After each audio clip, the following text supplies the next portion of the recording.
Hello दोस्तों, स्वागत है आपका हमारे YouTube चैनल में। आज की वीडियो में हम प्रश्नावली 3.4 का प्रश्न क्रमांक 2 हल करने वाले हैं। इससे पहले मैं प्रश्न नंबर 1 को सॉल्व कर चुका हूं, जिस वीडियो का लिंक मैंने डिस्क्रिप्शन में डाल दिया है, आप वहां से जाकर वो वीडियो देखें। तो प्रश्न नंबर 2 का पहला सवाल दिया है, यदि हम अंश में 1 जोड़ दें तथा हर में से 1 घटा दें तो भिन्न 1 में बदल जाती है। यदि हर में 1 जोड़ दें तो वह 1/2 हो जाती है, तो भिन्न क्या है? तो माना भिन्न का अंश x तथा हर y है, तब भिन्न x बटे y होगी। आपने अंश माना x और हर माना y, तो भिन्न x बटे y हो गई, क्योंकि ऊपर वाला हमारा अंश होता है और नीचे वाला हर होता है। प्रश्नानुसार अब देखिए, हमने भिन्न को लिखा x बटे y।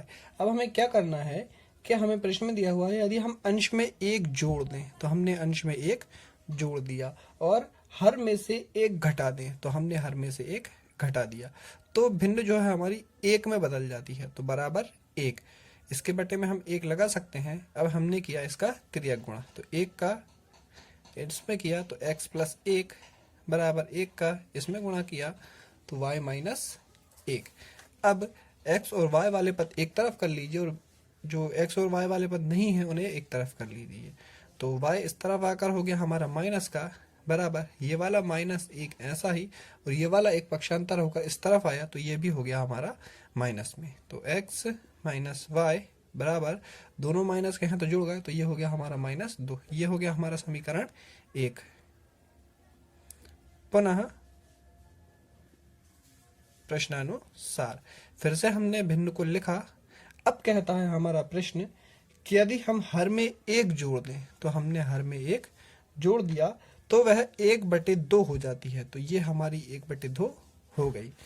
तो अब हम फिर से त्रिया गुणा करते हैं, तो 2 का x में गुणा किया तो 2x बराबर y प्लस 1 का इस 1 में गुणा किया तो y प्लस 1। अब वही किया हमने, 2x और ये y RHS में प्लस का था, LHS में आया तो हमारा माइनस का हो गया, बराबर में 1। ये हो गया हमारा समीकरण 2। समीकरण 1 व 2 से अब हम समीकरण 1 और 2 को पास पास लिख लेते हैं, तो x माइनस वाई बराबर -2 और 2x माइनस वाई बराबर 1। ये हमारा समीकरण 1 है और ये हमारा समीकरण 2 है। अब जैसा हम विलोपन में करते हैं, यहाँ पर कुछ नहीं है तो 1 मानेंगे, तो इस 1 का समीकरण 2 में गुणा करेंगे और इस 2 का समीकरण 1 में गुणा करेंगे। अगर आपको ये बात नहीं आती है समझ में, तो आप पहली वीडियो देखें, जिसका लिंक मैंने डिस्क्रिप्शन में डाल दिया है, आपको ये बात बहुत अच्छे से समझ में आ जाएगी। तो समीकरण 1 में 2 का व समीकरण 2 में 1 का गुणा करने पर हम गुणा करते हैं, तो समीकरण 1 में हम 2 का गुणा कर रहे हैं, तो ये हो जाता है हमारा 2x माइनस 2y बराबर -4, और समीकरण 2 में हम 1 का गुणा कर रहे हैं, तो 2x माइनस y बराबर 1। ये ऐसा ही रह गया। अब लाइन खींचने के बाद हम नीचे वाली लाइन के निशान पलटेंगे, या नीचे वाली स्टेप जो है हमारी, ये वाली स्टेप, ये वाली, इसके हम निशान पलटेंगे, तो ये प्लस है तो ये माइनस हो जाएगा, ये माइनस है तो ये प्लस हो जाएगा, और ये प्लस है तो माइनस हो जाएगा। प्लस के 2x से माइनस का 2x कट जाएगा। अब देखिए, ये 2 बाएँ हैं माइनस के, और निशान पलटने के बाद ये y है आपका प्लस का, तो 2 y में से 1 y गया तो बचा हमारा y प्लस, बड़ी संख्या माइनस की थी इसलिए ये हमारा माइनस का बचा, बराबर ये दोनों ही माइनस के हैं तो जुड़ जाएंगे, तो 4 और 1 हो गया हमारा -5, यानी -y बराबर -5। माइनस से माइनस हमारा कट गया, यानी y बराबर 5। अब हम y का मान रखेंगे समीकरण 1 में, तो y का मान समीकरण 1 में रखने, और समीकरण 1 था हमारा x माइनस वाई बराबर -2, तो x माइनस वाई की जगह 5 बराबर -2।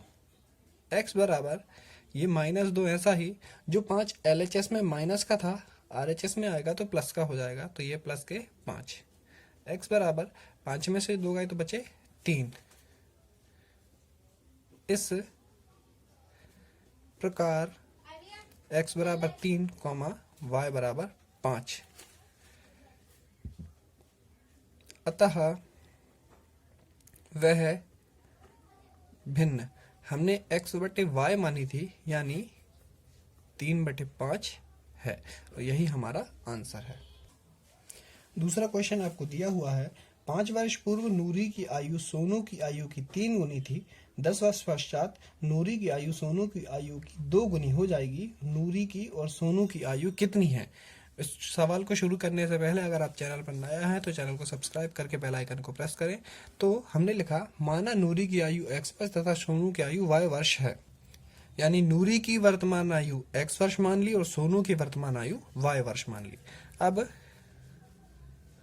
आपको क्वेश्चन में दिया हुआ है 5 वर्ष पूर्व, तो 5 वर्ष पूर्व यानी आज से 5 साल पहले नूरी की आयु होगी x माइनस 5, क्योंकि 5 साल पहले की आयु निकालने के लिए हम वर्तमान आयु में से 5 घटा देते हैं और नूरी की वर्तमान आयु x है, तो 5 वर्ष पहले नूरी की आयु x माइनस 5 होगी। इसी प्रकार सोनू की आयु बराबर y माइनस 5।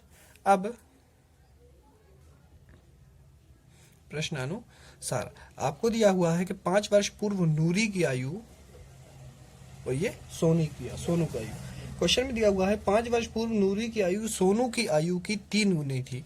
नूरी की आयु सोनू की आयु की 3 गुनी थी। तो x माइनस 5 बराबर, अब इस 3 का y में गुणा किया तो 3y और 3 का इस 5 में गुणा किया तो 3 5 15। अब x 3y RHS में प्लस का है, LHS में आएगा तो माइनस का हो जाएगा, बराबर ये 15 माइनस में ऐसा ही, और ये 5 LHS में माइनस का था, जब RHS में आएगा तो प्लस का हो जाएगा। तो x माइनस 3y बराबर, एक प्लस की संख्या है एक माइनस की है, बड़ी में से छोटी को घटाया तो बची 10, क्योंकि बड़ी हमारी माइनस की थी इसलिए ये भी हमारा माइनस का बचा। तो ये हो गया हमारा समीकरण 1। अब आगे हमें दिया हुआ है पुनः प्रश्नानुसार, आगे आपको दिया हुआ है 10 वर्ष पश्चात का। तो 10 वर्ष पश्चात यानी आज से 10 साल बाद नूरी की आयु हो जाएगी x प्लस 10, यानी आज की आयु में हम 10 जोड़ देंगे, और आज की आयु वर्तमान आयु नूरी की हमने x मानी थी, तो 10 वर्ष पश्चात इसकी आयु होगी x प्लस 10, और सोनू की वर्तमान आयु हमने मानी थी y, तो 10 वर्ष पश्चात इसकी आयु होगी y प्लस 10। और प्रश्न कहता है कि 10 वर्ष पश्चात नूरी की आयु सोनू की आयु की दुगनी हो जाएगी, यानी इसकी आयु इस आयु की 2 गुनी हो जाएगी, ये आयु इसकी आयु की दुगनी हो जाएगी। तो हमने इस वाले में 2 का गुणा कर दिया, तो x प्लस 10 बराबर 2 का y में गुणा किया तो 2y प्लस 2 का 10 में गुणा किया तो 2 इधम 20। अब x माइनस 2y बराबर 20 माइनस 10, 2y LHS में आके माइनस के हो गए और ये 10 भी RHS में जाके माइनस के हो गए। अब x माइनस 2y हमारा ऐसा ही, और 20 में से 10 गए तो बचे हमारे 10। ये हो गया हमारा समीकरण 2।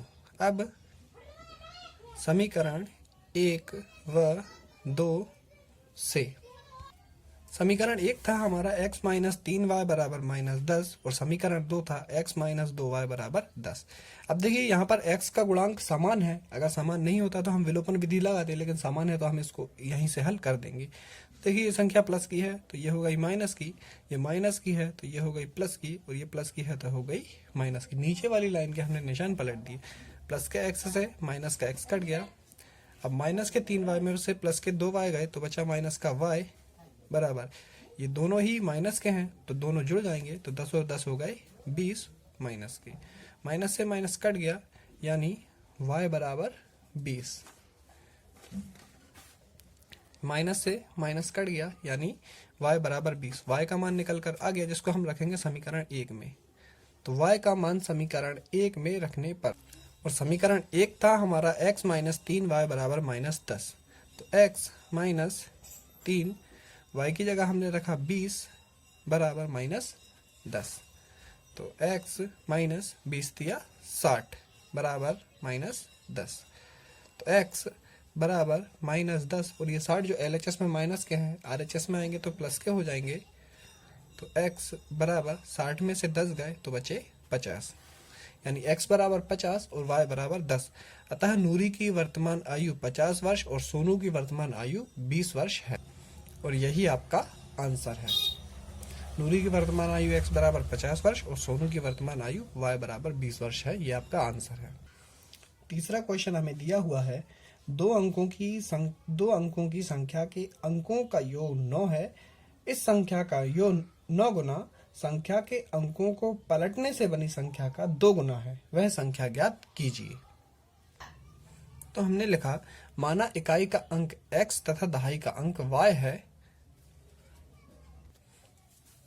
तब संख्या 10y प्लस x होगी। क्योंकि संख्या दो अंकों की संख्या बनाने के लिए आपको दहाई के अंक में 10 का गुणा करना है और इकाई के अंक को जोड़ना है। क्योंकि हमारा दहाई का अंक y था तो हमने उसमें 10 का गुणा किया और इकाई का अंक x था तो उसको जोड़ दिया, तो हमारी संख्या हो गई 10y प्लस x। अब हमारा प्रश्न कहता है, क्या कहता है? प्रश्नानुसार के संख्या के अंकों का योग कितना है? संख्या के अंकों का योग 9 है, यानी x प्लस वाई बराबर 9। ये हो गया हमारा समीकरण 1। और आगे प्रश्न कहता है कि इस संख्या का 9 गुना, तो 10y प्लस x, इस संख्या का 9 गुना अंकों को पलटने से बनी संख्या, यानी जहां पर इकाई का अंक था वहां पर दहाई का कर दीजिए और जहां पर दहाई का था वहां पर इकाई कर दीजिए। यहाँ पर दहाई की जगह y था तो यहाँ पर दहाई की जगह x हो गया, और यहाँ पर इकाई की जगह x था तो यहाँ पर इकाई की जगह y हो गया, और यहाँ पर ये 2 गुना, यानी इस संख्या का 9 गुना संख्या के अंकों को पलटने से बनी संख्या का 2 गुना है। तो अब हम गुणा करते हैं, तो 9 का 10 में किया तो 90y प्लस 9 का x में गुणा किया तो 9x बराबर 2 का इसमें गुणा किया तो 20x प्लस 2y।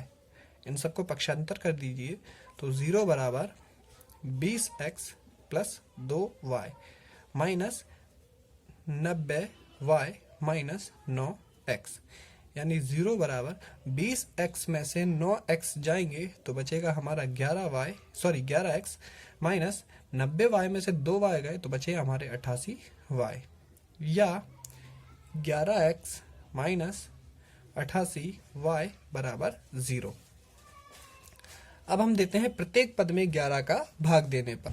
तो हमने प्रत्येक पद में दिया 11 का भाग, तो 11x बटे 11 माइनस 88y बटे 11 बराबर 0 बटे 11।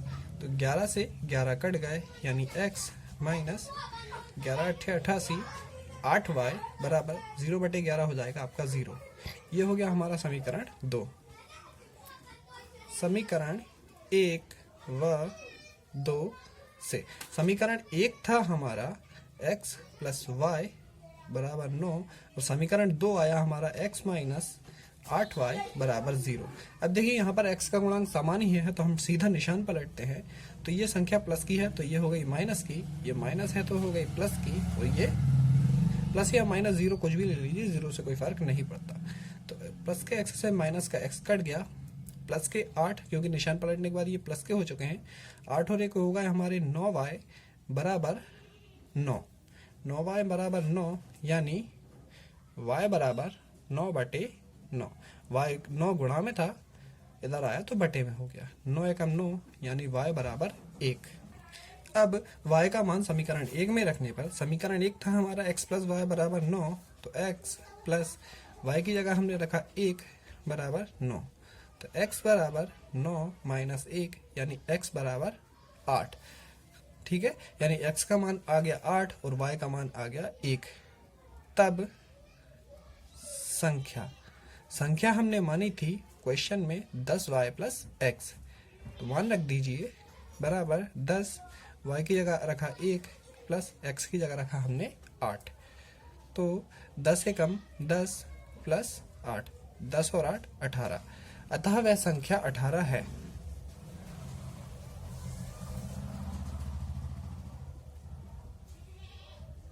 और ये आपका आंसर है। इसका चौथा प्रश्न हमें दिया हुआ है कि मीना 2000 निकालने के लिए बैंक गई। उसने खजांची से 50 तथा 100 के नोट देने के लिए कहा। मीना ने कुल 25 नोट प्राप्त किए। ज्ञात कीजिए उसने 50 के और 100 के कितने कितने नोट प्राप्त किए।